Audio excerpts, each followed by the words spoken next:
The Pac-12 is full of highlight reel incoming freshmen and solid transfer portal additions, and we're going to draft the 10 best newcomers into the Conference of Champions on today's Locked On College Basketball. You are Locked On College Basketball, part of the Locked On Podcast Network. Your team every day.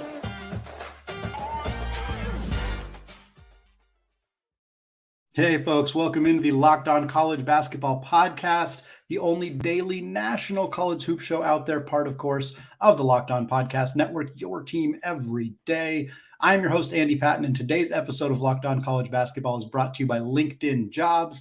These days, every new potential hire can feel like a high-stakes wager for your small business. That's why LinkedIn Jobs helps find the right people for your team faster and for free. Post your job for free at linkedin.com/lockedoncollege. Terms and conditions apply. All right, thrilled to be joined today, as always, by our regular guest, Leaf Tulane of the Locked On NBA Big Board. We're going to continue a series that we started last week, I think on Friday's episode with Matt St. Jean, talking about the 10 best newcomers in the Big East Conference. Today, we are going to do the same thing, but with the Pac-12 Conference. It is going to be a draft between Leaf and I, talking about drafting the 10 best newcomers, and we're kind of leaving that open-ended in terms of what that means, whether we're talking best newcomers in terms of immediate impact, overall impact, team fit, all of that good stuff. Of course, the Pac-12 has a ton of very talented players coming into the conference, perhaps more incoming freshman talent than most of the other major conferences outside of maybe the SEC, which is very front-loaded with Kentucky talent, and the ACC with a lot of Duke talent as well. But the Pac-12's got a lot of good freshmen coming in, a lot of good transfers coming in, and I'm excited to get an opportunity to talk through the 10 biggest additions, and then we're going to kind of close out the show talking about some guys who just missed the cut, some teams that we thought did particularly well, or maybe some teams that maybe didn't do so well this offseason. Leaf, as the guest, I am going to defer to you and let you pick who you think is the most impactful newcomer coming into the Pac-12 Conference for the upcoming college basketball season. I love a draft, so I'll take Isaiah Collier. Mm-hmm. I think that's the favorite for Pac-12 newcomer of the year, and it'll be freshman of the year. And newcomer will likely be a transfer. But to me, he's the most likely to have an enormous impact. But also, if you're just drafting on pure talent, why not take a guy who's largely seen as a top 10 pick in the NBA draft, and someone that I'm not sure will have the keys per se to USC because Boogie Ellis is still there, but someone that, because of the way they were able to recruit him, will likely have a huge role in an offense for a team that should be good. I mean, if you just pull up Tankathon and look at a mock draft right now, Boogie Ellis is the guy I think will lead them in scoring, but the guy that is supposed to be the NBA's guy is Isaiah Collier. He's number 6 to the Spurs in a random mock draft that I looked up that's updated as of yesterday. So that's a top 10 talent. You can't go too wrong there. There was another player that I'm not going to say that I considered here, and I'm hoping to get him with my next pick. Yeah, Collier was kind of a top 2 guy for me. If he didn't go 1, he was going to go number 2. Also, and wow, if he were to go to the Spurs, Collier and Wemby, wow, that would be a tremendous rebuild for that San Antonio team. I'm going to avoid going with another freshman, although there is an incoming player there's 2 actually incoming freshmen that I think you could capably take right here. But I'm going to go with one of the more polarizing players in college basketball, and in a situation that I think is really going to help him kind of be a better version of the basketball player that he was at North Carolina. That's, of course, guard Caleb Love, guy who averaged 16 points per game last year for the Tar Heels. But it seemed like the backcourt duo of him and RJ Davis just never quite figured out how to gel perfectly, even with a dominant front court player like Armando Bacot. And now he gets into a situation at Arizona where they're also going to have a dominant low post threat in Umar Ballo. But I think that the guard room is a little bit more suited to his skill set. And beyond that, I think mostly the up-tempo offense, I think, is really going to help Caleb Love thrive. The 3-point shooting was really inconsistent last year. That's going to be a huge part. If he comes out and shoots 29% again, that's going to be really frustrating for Arizona fans and Tommy Lloyd. But if he can be a little bit more efficient of a shooter and do more damage out in transition, I think Caleb Love could be one of the best guards in the entire Pac-12 and a strong candidate to win that newcomer of the year if it doesn't go to a freshman. Yeah, I think he's the guy with the most upside specifically for scoring. I'm anti Caleb Love in terms of winning. Yeah. But Arizona run and gun, get the ball into the hands of scorers with the just ability to shoot the ball like he has. He didn't shoot a good percentage, but boy, can he shoot. Yeah. Now with the confidence instilled in him by Tommy Lloyd, I think there's a good chance he's an all Pac-12 performer. But he's definitely someone that if I were drafting on who I think will be the most impactful to a team, he's lower for me because I think there's other ways you can replace that type of scoring. But I understand the rationale. My next pick, I'm going with another freshman, and I'm going to go with Aday Mara. Yeah. I know less about Aday Mara than I do Collier, but when you are, despite being from Spain, so this is an easier comparison to draw, compared likened to Pau Gasol, and you're 7'3" and considered to have phenomenal touch, but the rim protection that is light years past the Gasol brothers, as reports describe. Obviously, those are lofty comparisons for both Pau and Marc Gasol. Yeah. But I can't pass that. If I'm, I know we're not really drafting a team, but if I'm drafting for talent, I'm going to take that very easily. And I wouldn't be surprised if he's maybe a better college player or NBA player than Collier. I just think Collier is more easy to envision fitting into college basketball sooner. Well, at the risk of not letting you get the 3 premier freshmen, especially since they all play different positions, I'll go ahead and go with my first freshman here and the 4th overall pick here in the draft. And I'm going to go with Cody Williams, joining Tad Boyle and Colorado, the number 7 ranked prospect in the class of 2023. Again, Collier is ranked number 1. Mara, they didn't really rank him because they don't rank international prospects they don't usually rank them alongside the domestic prospects, but Mara is a guy who's expected to go very high in the draft. And so is Williams, a guy that we've seen in that lottery conversation a handful of times already. The younger brother of Jaylon Williams, who of course popped off at Santa Clara, was a lottery pick in the NBA a couple of years ago and is now one of the kind of breakout young stars in the NBA. They're hoping Cody can do kind of the same stuff, 6'8", kind of a stretch 4-3 type player. And I think you look at what Colorado's bringing back with Tristan Da Silva in particular coming back. I think that this is a team that could really make some noise in the Pac-12, and Williams is going to be a big part of it for that Colorado squad. Yeah, he would have been my next pick. So you did prevent me. But there is another freshman that I think is intriguing. I'm not certain this would be my pick. I'd have to evaluate my board. And in fact, I'm going to go with an intangibles player. And I'm going to go with a guy that is very well regarded, but not very well known.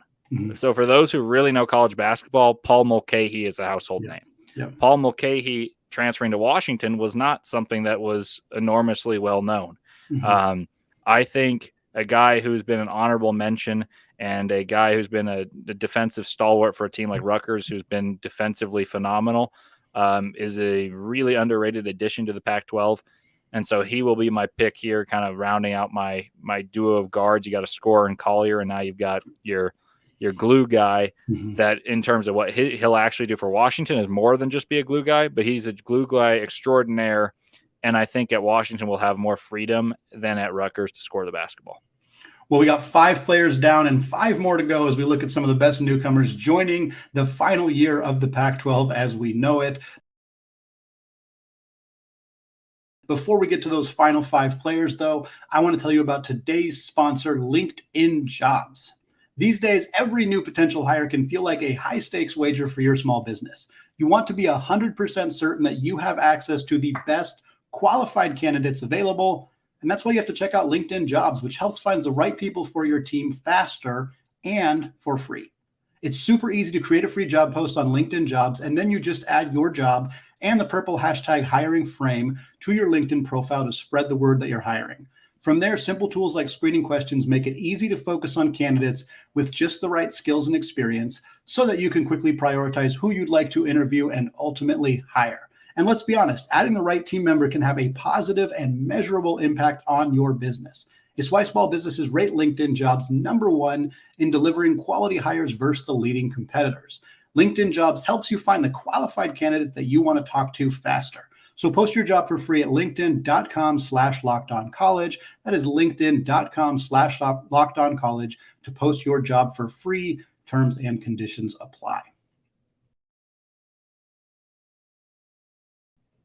Folks, want to thank all of you for making Locked On College Basketball your first listen of the day, and shout out those everyday listeners checking out the show on YouTube. It is very much appreciated. We got one more fun show coming your way on Friday, and soon, very, very soon, folks, we are going to start our conference preview series, going through every single conference in college basketball, talking about the newcomers in those conferences, doing stuff similar to what we're doing today, and kind of getting you all primed and ready for that first college basketball game of the season coming up in early November. For now, though, Leaf and I are going to continue our draft, discussing the 10 best newcomers in the Pac-12 Conference ahead of the 2023-24 college basketball season. We saw Isaiah Collier, Caleb Love, Aday Mara, Cody Williams, and Paul Mulcahy go in the first 5 picks there. Now at number 6, I'm looking at a handful of freshmen that I still really like coming in, but I think I'm going to actually go with another guard at Arizona. And I'm still not quite sure how the fit is going to work at Tommy Lloyd's team with Caleb Love, with returner Keelan Boswell, and with Jaden Bradley, who I'm taking here, coming over from Alabama. Bradley was a guy who averaged over 3 assists per game last year at Alabama, despite not playing huge minutes. He started for a good chunk of the season, eventually ceded that starting spot to Javon Quinterly down the stretch. A guy who's got 3 years of eligibility left. So again, if you're looking at this as a potential long-term play for Arizona, he's a guy who could be in that system for a couple of years if he doesn't go pro. 6'3", bigger point guard. I think's got a lot of skill set that should really acclimate well to Tommy Lloyd's offense. Again, we have to see how it's going to shake out with him and Love and Boswell, but I think that there's a way for Tommy to mix and match those 3 guys and really get the most out of all of them. And I wouldn't be surprised to see Bradley be a guy who maybe not in year 1 necessarily, but is somebody who contends to be an all Pac-12 performer before his career is over. Yeah, I think Bradley was a guy that I would have targeted. I have a little more tempered expectation just because Love's a flamethrower and Boswell's expected to be the breakout in the conference, or comparatively to what he was the year before. So that leaves me with a couple options here. And I've got a couple different trains of thoughts here. One would be, do I take another guy that, in terms of if I were drafting a roster, positionally makes sense? The other would not make positional sense, but he's an established player, good player. And then there's another freshman that I'm curious about. I'll go with potential. I'm going to go with Kwame Evans from Oregon. And I think that Oregon is a weird team this year. Like, there's always been Dana Altman teams that don't necessarily on paper make sense, and he makes them tick, and they're athletic, and they play relatively positionless basketball, with the exception of the years with Peyton Pritchard, and where they had guards that could handle the ball, they had wings that could handle the ball, they get in transition based off pressure. I think they'll be one of those type of teams. I just don't think they have the normal talent level that those Oregon teams had.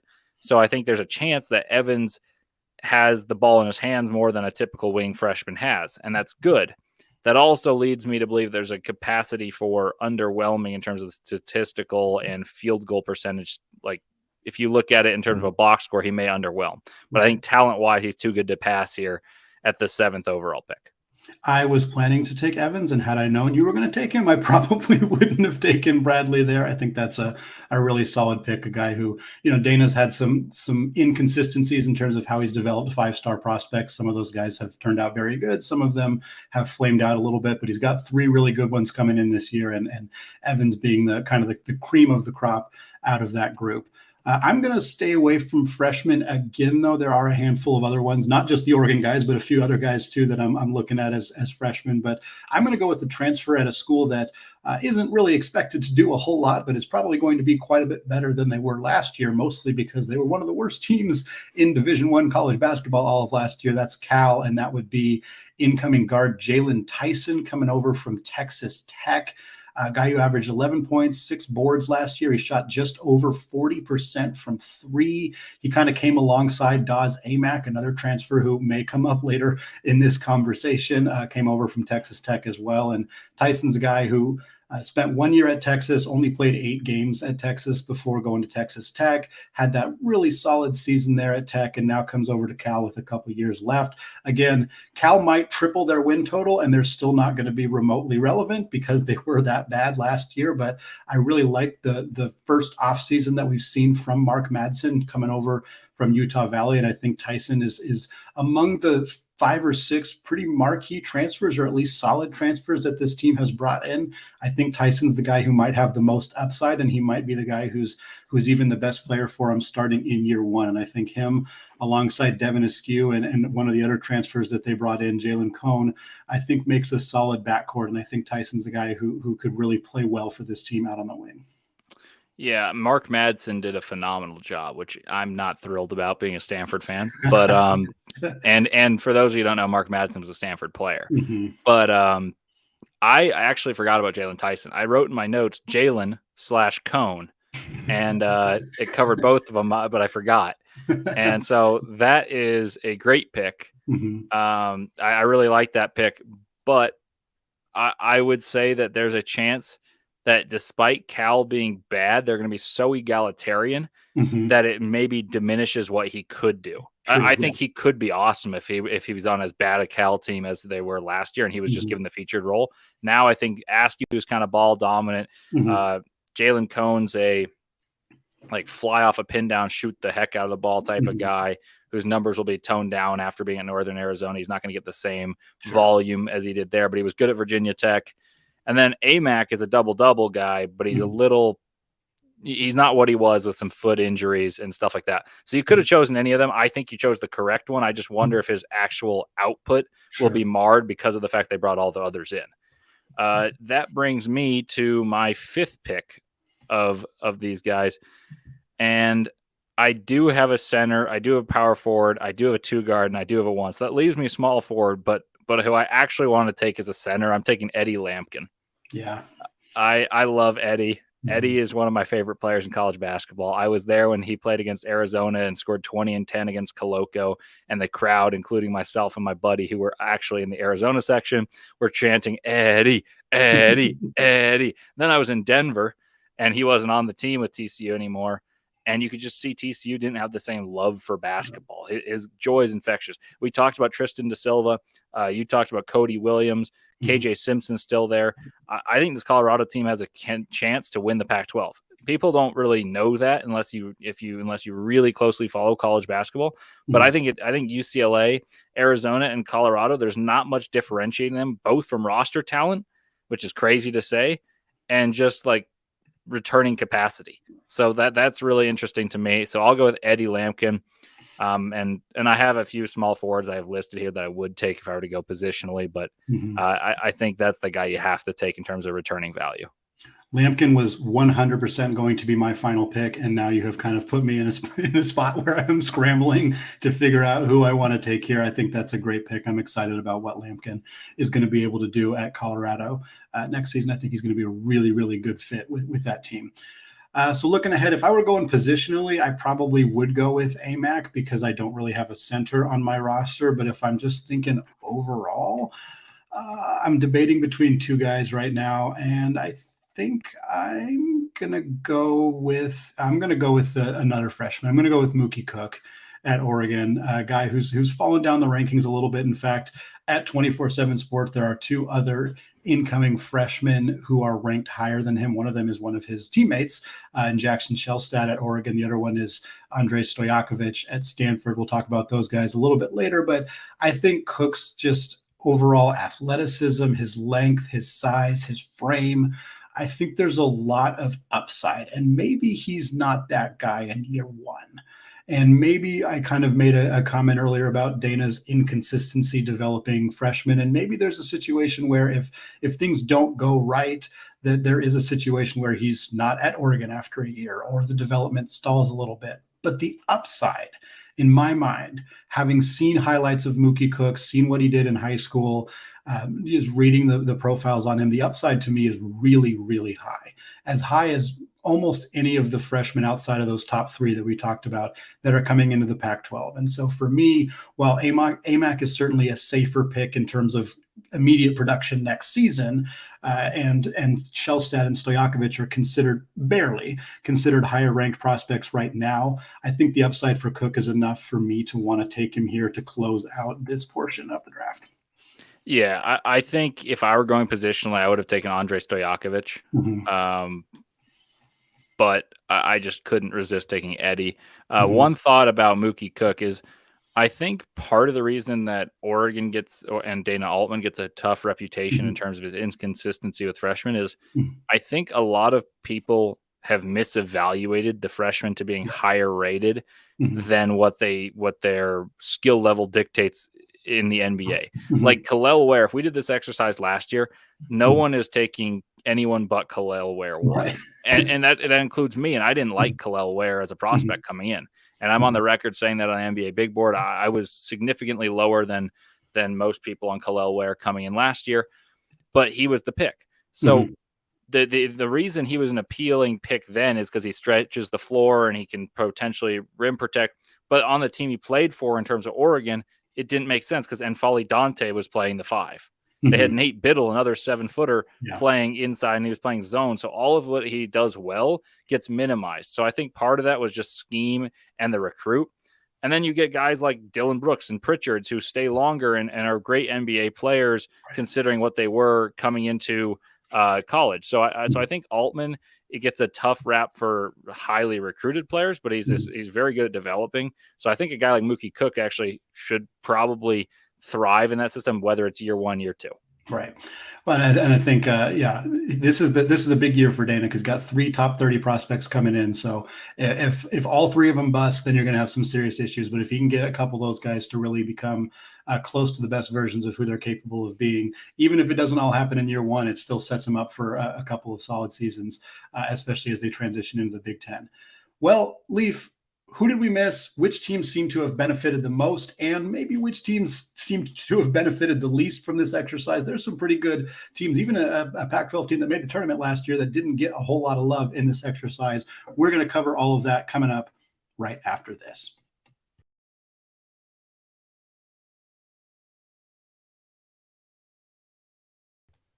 All right, folks, segment 3 here. Still Andy Patton, still locked on college basketball, still joined by Leaf Tulane, and we are still discussing the newcomers into the Pac-12 Conference.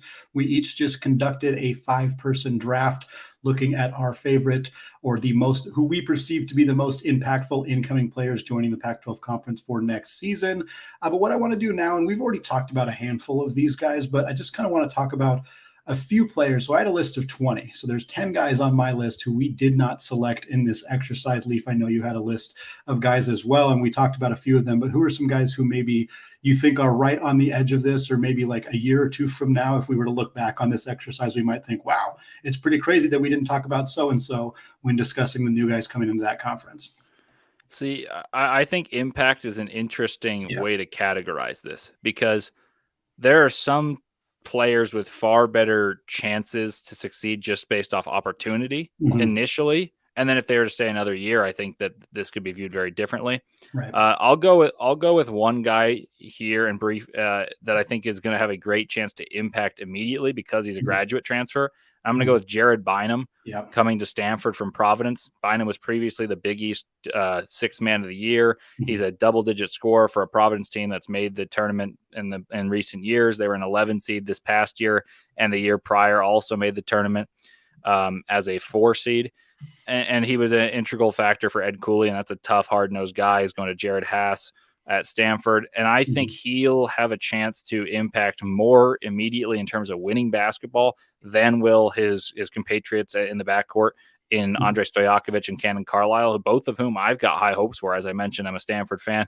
I've got high hopes for both those freshmen, but I think the one who has the largest chance to contribute would be Jared Bynum, just because he's going to be thrust into the point guard role, and he's going to be the leading veteran, someone who I expect to score about 12, 13 points a game. and push Stanford to have a chance to make the tournament. I'm not going to say they will, but this is the best team that they've had since Haas has been there, and it's been now 8 years, and they haven't made a tournament, so time is ticking. Yeah, there's a lot of grad transfers that there's a few that we talked about and a few that we didn't mention. We did talk about AMAC, of course, being one who I think is, assuming health, is a pretty safe bet to be a productive player for Cal. I think there's almost, again, among the players here, he's probably one of the safest, but again, that does include health, which is a concern for him. You mentioned Bynum. He was on my list as well. We talked about Jalen Cohn a little bit already, but there's a few other grad transfers that I wanted to mention too. And one of them is Keshad Johnson coming over to Arizona from San Diego State. And he's a guy who's probably not going to light up the back of the basketball card stats. He's maybe not going to be a big fantasy guy if you were into that kind of thing, because he's not a big scorer, but he's a hard-nosed player. And really, the thing I like about Keshad is that I think he fits what Arizona needed really well. They kind of needed a 4 to play alongside Ballo. They already had all the guards. They have Pelle Larsson who can fill that wing role, and they just needed a tough-nosed defensive player to throw at that 4 spot who doesn't need the ball in his hands much and doesn't take a lot of touches. And I really felt like they got kind of exactly the guy that they needed in Johnson. So he kind of stood out to me as a player that could have been in this conversation, but I kind of understand why he wasn't. And then there's Severe Wheeler, and we talked about Mulcahy, and I think the backcourt combination of Mulcahy and Wheeler is, we'll go with odd, to say the least. It'll be interesting to see how that shakes out. I do think that Mulcahy being given more freedom is going to be good for him, and it should, in theory, be good for Wheeler as well, who's a fantastic distributor. I'm curious what his defense is going to look like as a smaller guard in that zone defense. But of course, a guy who started at Kentucky, so anytime you have a player of that caliber, even if he maybe wasn't the most productive starter at Kentucky, he's still a guy who I think is going to do some good things for Washington, although I'm curious how consistent he will be. Yeah, I think that will be a very odd backcourt, considering I think Mulcahy's best with the ball in his hands. He's just such a utility guy. As for Keshad Johnson, I entirely based what I did in terms of this preparation for today's podcast is I'm going to take him with my last pick. And then I still had a chance to take a power forward if I decided to play Evans at the 3. That would have been a little bit of a stretch, but then I just had to get Eddie. So I'm very glad you took him. He's fully deserving. I think in terms of impact, especially for a winning basketball team, which is the important part of this, in my opinion, he's going to be top 10. Yeah. If we were to base this not off talent level, just on winning, intangibles and production, and that is weighted by winning, he's 100% going to be a top 10 guy. Yeah. One guy that's going to have a chance to really impact his team in a positive way would be a freshman, or I guess freshman, but international player Jan Vida for UCLA. Yeah. I think he's going to be a starting point guard. And that's been a spot that has been manned and occupied well by Tiger Campbell for years. So now if you're getting that spot, that means you're going to have a chance to impact the team. It may not look as good, as crisp as when Tiger Campbell, Jaime Jaquez, Jalen Clark, and all those guys were there. A lot of focus can be on Adem Bona's growth. I took Aday Mara with the second pick as someone who could be a top 10 NBA pick. But I think Jan Vida holds the keys to a team that could be the best in the Pac-12. So he's got to be in this discussion. Yeah, the funny thing is there's 2 other international freshmen at UCLA that could, in theory, be in this conversation as well. And Elaine Fiblil from France and Burke B. I'm not going to attempt to pronounce Burke's last name, coming over from Turkey. And it's, I'm not exactly sure what their role is going to look like in year 1, but I think both those guys, Mick Cronin's got a really strong reputation with those international players, and between Mara and Vide and these 2 guys, I think there's a lot of different ways things could go at UCLA next season with that amount of talent coming in. But what I want to do now, Leaf, is just kind of talk about, out of this group, out of the 10 players that we selected, and of course the other guys that we ended up talking about, which teams do you feel like this seemed to really benefit? Because there's a lot of UCLA players on here, but UCLA also lost a ton of talent from last year's roster, so they had to bring in more guys. And you look at Arizona, and they kind of filled holes in the ways that they kind of needed to. But are there other teams that maybe stand out to you of this is a team that really did a good job of bringing in a lot of talent, or the right pieces to help their team be improved for next season? The first one for me is Colorado, because Cody Williams, while he's higher projected than his brother, He likely will not be as good of a player. That's just the Mhm. likelihood. But now you're adding to Colorado, a team that's consistently overperformed throughout the years under Tad Boyle, premier talent. Yeah. And this is the first time he's had premier talent ever.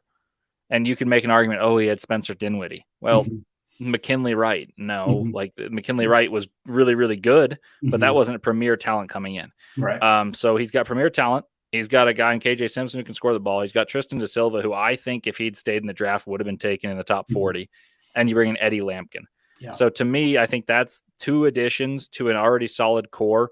And you put yourself into the upper echelon of the conference, make yourself a lock for the tournament, in my opinion, and a likely, I won't say like full all year top 25 team, but I also wouldn't be surprised if every single rendition of the rankings features the Colorado Buffaloes. I think too. I wanted to mention Cal. Of course, Cal's a team that had the most improvements to make because their roster was just not good last year. But we already kind of touched on the job that Madsen has done, and then I think USC gets thrown out there as well with Collier. We didn't talk about Bronny because, of course, Bronny's situation right now is very tenuous, and in terms of how much basketball he is going to play, I know my co-host Isaac Shea talked about Bronny on a recent episode, and there is some silver lining. It does sound like things are going to be okay for Bronny, and they figured out the issue for him. But it's a little hard to know where he's going to fit in. And USC also brought in DJ Rodman. We didn't count him because he was coming over from Washington State, but I think that's a good addition for them. And then kind of on the flip side, Leaf, to kind of close out the show here, some teams that maybe didn't make a whole lot of improvements. And I alluded to a team that made the tournament last year, and that would be Arizona State. And Arizona State had a pretty rough offseason. I mean, if we're being honest, they lost a ton of talent. They lost the Cambridges. One of them ran out of eligibility. One of them transferred to Texas Tech in Devon. They lost a handful of other guys in the transfer portal as well. They brought in some guys that I think are fine. I don't mind Zane Meeks coming over from San Francisco. I think he's a solid piece, and he'll be a good rotation player for them. Kamari Lands is a nice player as well, but it was a pretty rough offseason for Bobby Hurley's team. And I think, and then you have Oregon State, who just didn't do anything. Like, they added one freshman and lost 3 players in the transfer portal. So, not a team that you're exactly expecting a whole lot from. But when you compare them to Cal, who was also at the bottom of the conference and actually took significant strides forward, it kind of stands out a little bit to me that those are programs that really didn't seem to do a whole lot to help their program get a whole lot better next season. Yeah, I think the losers in this type of situation are definitely the two you mentioned. I think Arizona State stands out because they have aspirations. I was at the game. They were the better team against TCU, and they lost. But that was a team that beat Nevada and beat them like a drum, honestly. Yeah. And that's a tournament win. I know it wasn't, it was the first 4, but it's still a tournament win, and they should have had another one against TCU. And now your team regresses. Yeah. I think they overperformed at the end of the year because they got good defensively, and they were a team that shot bad shots and made bad shots consistently enough to have a chance to beat TCU. And then their length and defensive ability, like Gaffney took strides forwards. Luther Muhammad was good at the end of the year. Horn. These are guys that I don't think you can count on enormously, and also they lose some of them. So that's to me the big loser. I'd also just to show how well the Pac-12 did in the transfer era, I really think that Stanford, even Utah, and certainly Cal, 3 of the 4 teams that were bottom dwellers, along with Washington State and Oregon State, took significant strides forward. Yeah. I mean, Utah lost Lazar Stefanovic, which is a big loss. They brought in Lawson Lovering. They brought in other guards to man the point guard spot, which was sorely lacking, or Raleigh Wooster was playing kind of both the 1 and the 2. And I think that when you consider that the top, we talked about Colorado, USC, UCLA, and Arizona as all being winners. Oregon has 3 top 30 guys, and now you got 3 of the bottom dwellers of this past year have made significant strides forward. We talked about Washington bringing back a Kentucky point guard. Yeah. Even though I don't like Severe Wheeler, I've said this on here before. I think he's horribly overrated. That's still a good addition to a team. Yeah. Then you add in terms of Washington. We love Moses Wood. We didn't talk about him. Yeah, I love Moses phenomenal shooter from the WCC. He's at Portland. Every time I've watched him play, he has not missed. Yeah, I'm not even kidding. Like, has not missed.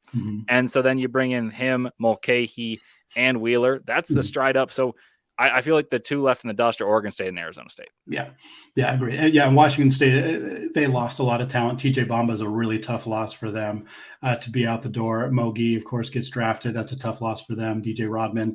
They did add Joseph Yasufu from Kansas. I think that's an interesting, maybe more of a long-term ad for them, but still. He might lead the conference in scoring. Yeah, he's a really talented young man. So I think it'll be interesting to see how that shakes out for them. But that was a lot of talent out the door for the Cougars. Leaf, this was so much fun. I'm really excited to get a chance to do some more of these. Hopefully we can have you back on to do the other power conferences that we haven't done yet. We did Big East on Friday. Now, of course, got Pac-12. This will be a real fun exercise to look at the Big 12 and Big 10 and SEC and all those fun conferences as well. So thanks again for coming on. Absolutely. Anytime. All right, that is going to wrap us up for today here on the Locked On College Basketball Podcast. Thank you so much, folks, for making the show your first listen or your first watch of the day. Do us a favor and go hit that subscribe button on YouTube if you have not done so yet. We are very close to 1,500 subscribers. We'd love to get there not only before the start of the college basketball season, but I bet we can get there before the start of October. So again, if you haven't done so, just go to youtube.com, search Locked On College Basketball, hit that big red subscribe button. More fun stuff coming your way on Friday, and then we'll get into those conference preview series next week as well. Thanks again. Have a great day. And as always, peace out.